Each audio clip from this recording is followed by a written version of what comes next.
This is Find Your Dream Job, the podcast that helps you get hired, have the career you want, and make a difference in life. I'm your host, Mac Pritchard. I'm also the founder of Mac's List. It's a job board in the Pacific Northwest that helps you find a fulfilling career. Every Wednesday, I talk to a different expert about the tools you need to get the work you want. Find Your Dream Job is brought to you by Top Resume. Top Resume has helped more than 400,000 professionals land more interviews and get hired faster. Get a free review of your resume today. Go to maxlist.org/topresume. Our guest today has looked at thousands of resumes, and she says job seekers routinely fail to include 5 things that matter to employers. Wouldn't you like to know what they are? Cassie Ademola is here to talk about what your resume is missing. She's a human resources leader, a career brand polisher, and a professional resume writer. Cassie joins us from Seattle, Washington. Well, let's jump right into it, Cassie. You're a professional resume writer, and you say many resumes are missing 5 important elements, and we're going to walk through them one by one, but how did you find this out?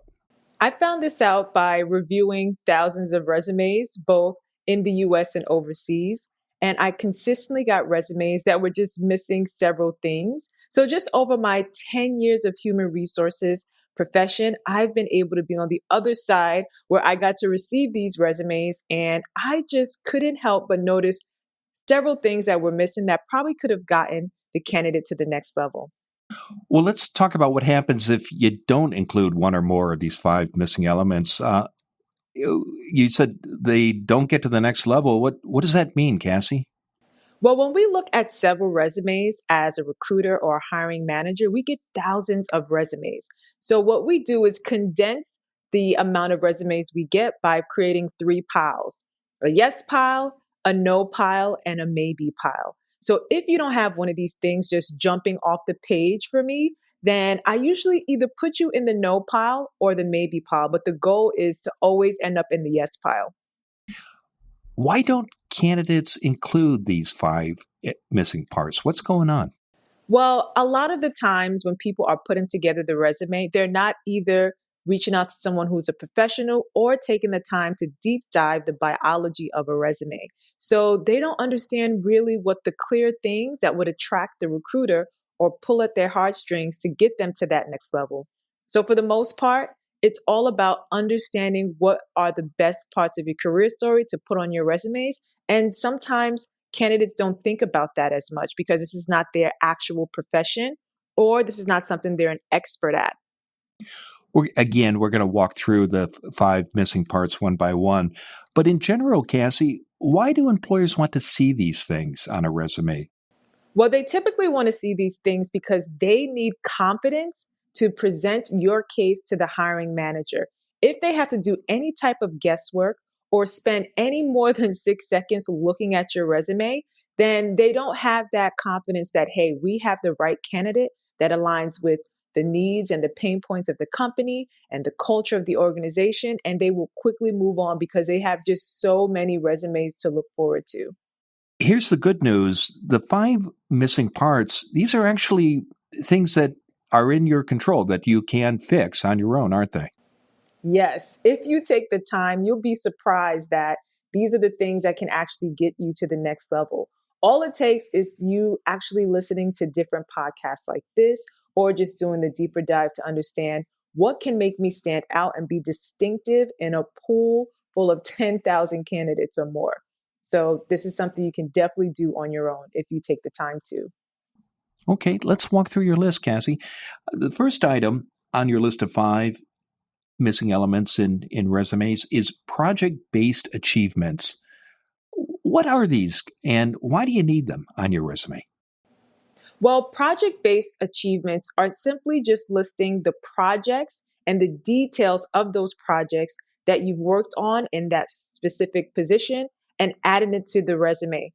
Oftentimes, I see candidates just either cut and paste what's on the job description and put on their resume, but there's no details of the successful projects they've completed. I've attended several conventions where I spoke to recruiters, and this was the number one things that they would love to see on a resume is the projects that you led, the name of the projects, how many people you worked with to get that project to completion, who you partnered with, and how long that project took. So when it comes to projects, listing the time frame is also important to them as well, so they can see your productivity and efficiency when it comes to that project. And why do the recruiters you talk to care about this, Cassie? Why do they want to see these kinds of results and the details that you just described? Why does that make a difference? Well, when a recruiter see the details of the project, they actually begin to imagine you outperforming that same project within the company that they're recruiting for. So again, it's instant gratification to the recruiter to say, "Hey, I believe this candidate can solve our pain point because they completed this project within the organization." So it's something that brings that instant gratification and that confidence to the recruiter that, hey, this person knows exactly what they're doing in their role. What advice would you have for a listener who wants to do this? What's a good process for putting project-based achievements in your resume?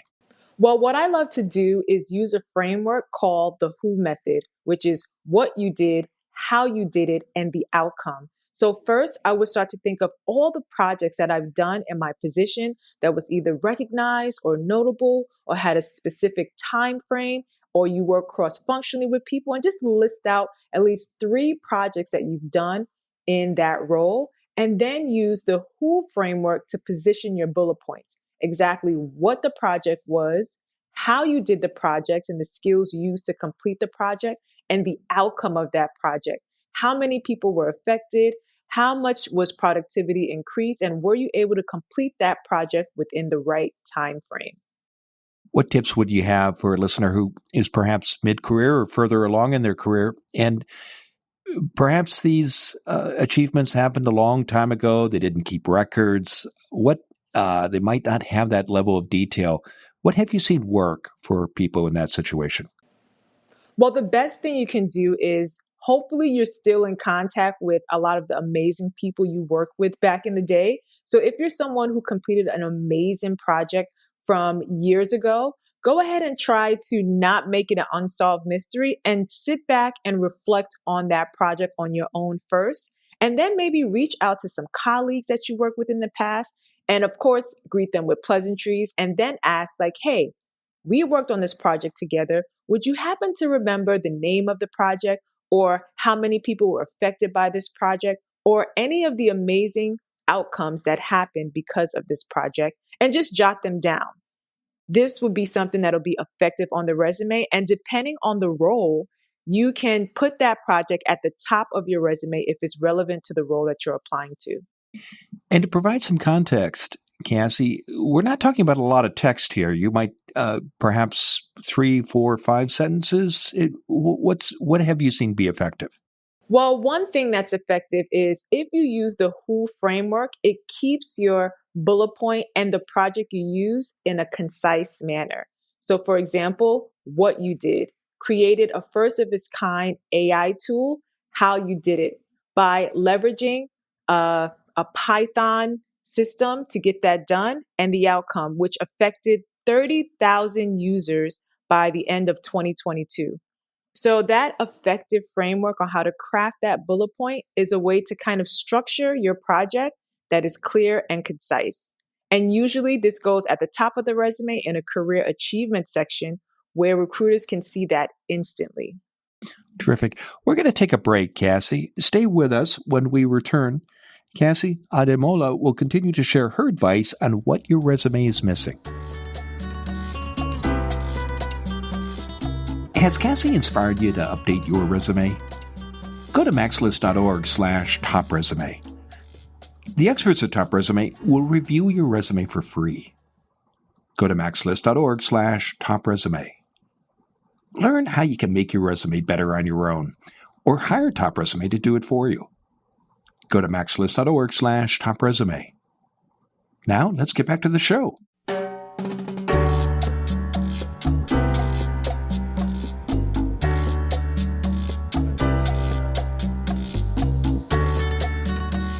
We're back in the Max studio. I'm talking with Cassie Ademola. She's a human resources leader, a career brand polisher, and a professional resume writer. Cassie joins us from Seattle, Washington. Now, Cassie, before the break, we were talking about the 5 elements that you as a professional resume writer have seen missing from many, many resumes. And you walked us through number 1 on your list, project-based achievements.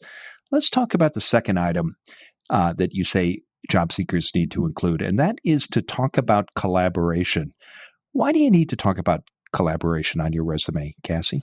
Well, one of the number one skills that recruiters look for, or even an organization looks for, is teamwork and collaboration. A lot of the times I see candidates leave off their partnerships on their resume, and that can kind of eliminate them from a position or a role. So, why do employers care about this? Tell us more about what employers are looking for when they want you to write about collaboration. You mentioned partnerships. Break that down for us. So, for example, I had a client who did so many amazing things in partnership with another department or in partnership with another boss, but they failed to put that on their resume. And they were actually instrumental in developing one of the most amazing contributions to that company, but left it off their resume because they felt like it wasn't their idea and they did not spearhead it. But if an organization uses your skill, I want people to understand that that is now your achievement as well. So recruiters find this important to see because, again, it shows your high level collaboration skills and it also highlights your relationship building skill, which is needed every single day, day to day in your role or in any company you join. What are some of your tips for how best to describe your skills at relationship building, partnership building, and collaboration in general? Well, one of my favorite ways to do this is, again, think about all the projects that you worked with in the organization and who you partnered with. So if the marketing department used you for a particular thing that brought an additional $30,000 to the bottom line, or maybe your boss needed your help to put together a certain project and they had to utilize your skills. When it comes to a resume, I like to start the bullet point in these 3 ways. Either instrumental in developing and then list that project and the outcome. Or if you co-authored an SOP or a guide, then start your bullet point with co-authored and then put the certain thing that you co-authored. Or you can start your bullet point with partnered with the senior leadership to, and then list that project and the outcome of that project. And I wouldn't use the word assisted, okay? Assisted kind of minimizes your work. Use either instrumental in developing, co-authored, or partnered with senior leadership too, and then put that amazing achievement on your resume. I'm glad you called out those 3 words as well as provided some context about assisted. Any other favorite action verbs that you use or recommend to help someone describe their collaboration with others? So some other things that you can use besides instrumental in developing, co-authored, or partnered, you can also list maybe coordinated top level achievements to do and then list the people that you work with, or maybe developed a first of its kind project in partnership with, and then list those other people that you work with and the amazing outcome of that project. A third element you say is often missing from resumes are numbers, metrics, and dollar signs. Cassie, why do these 3 things, numbers, metrics, and dollar signs, matter to employers on your resume? Well, with every project or new initiative, there's an opportunity to talk about measurable outcomes. And this just jumps off the page to recruiters. When I see a resume and I see those percentages, those numbers, those metrics, that actually takes away all the guesswork from the work that I'm doing. And again, gives me confidence that this person can be quantitative and measurable when it comes to their role. What's the best way to use numbers, metrics, and dollar signs on your resume? Well, the best way to use numbers, dollars, and metrics on your resume is, again, throughout your career, you should be tracking the outcome of your work. And if you're in a position where the company does not track metrics and KPIs and numbers, you can do this on your own. So for example, if you're on a team where there's 10 professionals and half of them went to the next level because of your leadership skills, then you can put 50% of the team was promoted under your leadership. That's just a high level example. Or talk about the number of people you work with on the team. Often I see candidates just put, I worked on a team with marketing professionals, but list how many professionals, how many people were in the department. Or if you're working on a certain project where you support a number of individuals, put the number of people you supported. Or if you're over like payroll and you're over a payroll amount of $30,000, put that number there. That'll be exceptional and easy for recruiters to see. Some listeners might be concerned that because they're working at a small organization, that the numbers they share might not impress employers. What would you say to someone like that? Numbers always impress employers. Any type of measurable outcome or impact impresses employers. They want you to be distinctive and unique, and numbers highlight that. So if you support a 500 team company, then put 500, and then that allows recruiters to understand the capacity that you're able to handle, especially if you're applying to a company where you also have to support 500 individuals. So no matter how small the team, go ahead and put those numbers because, again, that shows that you have attention to detail. Number 4 on your list of 5 missing elements from resumes is proofreading. Cassie, what happens when you don't proofread your resume and an employer sees a typo? Well, the thing is, you risk the chance of being someone who is seen as not having a level of accuracy or attention to detail or professionalism. You have a huge body of work here, and this marketing tool is what you need to get you to the next level. And when you have a typo, it kind of shifts the perspective of how a recruiter views, again, your attention to detail or your brand as a professional. Can having a typo actually move your resume to the no pile? I believe it can, and I've seen it done. There's been cases where a client might have showed up a little bit late to a meeting or to an interview, but then the hiring manager also sees a typo. You kind of lose grace there because not only did you show up late, but you also have a typo on your resume as well. It can move you to the no pile, especially if it leads to miscommunication or misinterpretation of your achievements and qualifications. So it's best to proofread so it ensures that your intended message is clear and concise and accurate. And with words, just one word out of place or one typo out of place can kind of shift the entire message that you're trying to put forward. So yes, I would definitely take the time to proofread. And how do you recommend proofreading a resume, Cassie? Can you rely on spell check alone, or do you suggest doing something else? Well, one thing you can do is, of course, after you completed your resume, it is a huge body of work and has taken a lot of your time. So I would step away from the resume a little bit and come back to it maybe the next day with some fresh eyes so that it makes it easier for you to spot errors.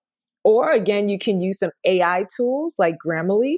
Put your resume through Grammarly and it can kind of pick up those typos and those errors for you. Or again, you can give it to a career coach or someone who is a professional in resume writing.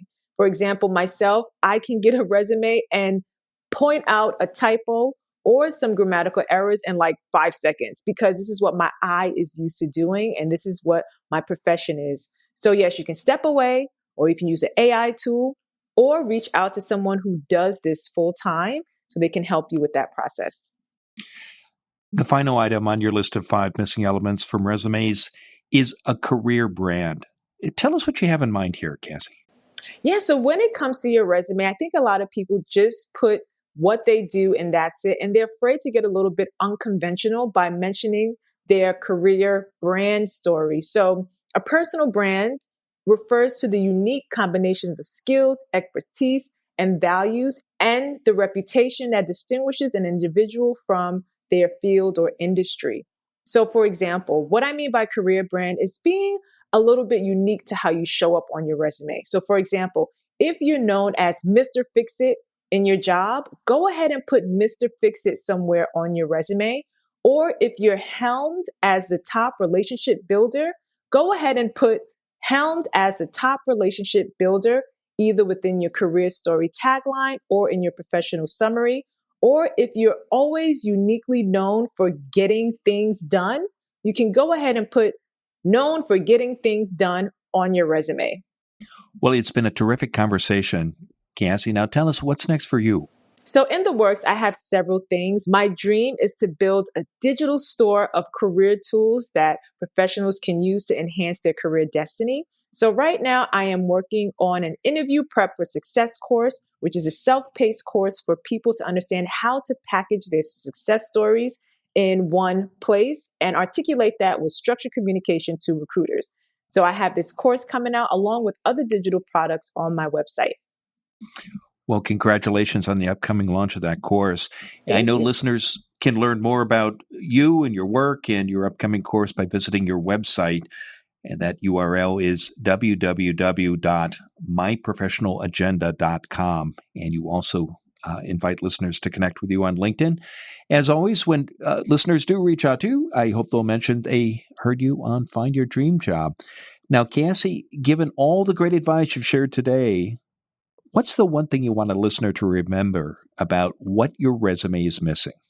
One thing I want people to remember is this is your document that represents your career story, and do not be afraid to be unconventional with your resume and list things that stand out so you can attract a role that aligns with your calling.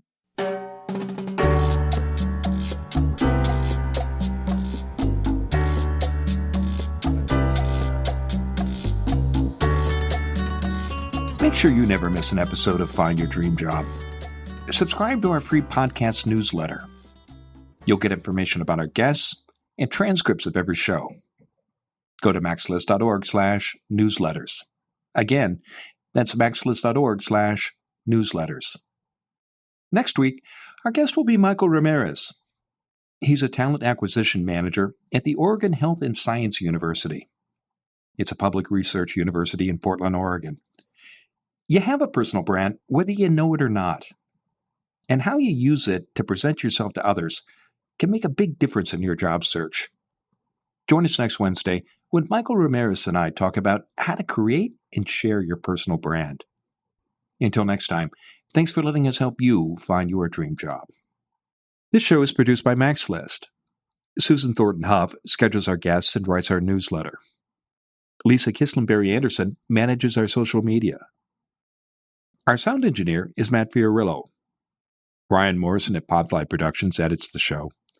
Dawn Mole creates our transcripts, and our music is by Freddie Trujillo. This is Mac Pritchard. See you next week.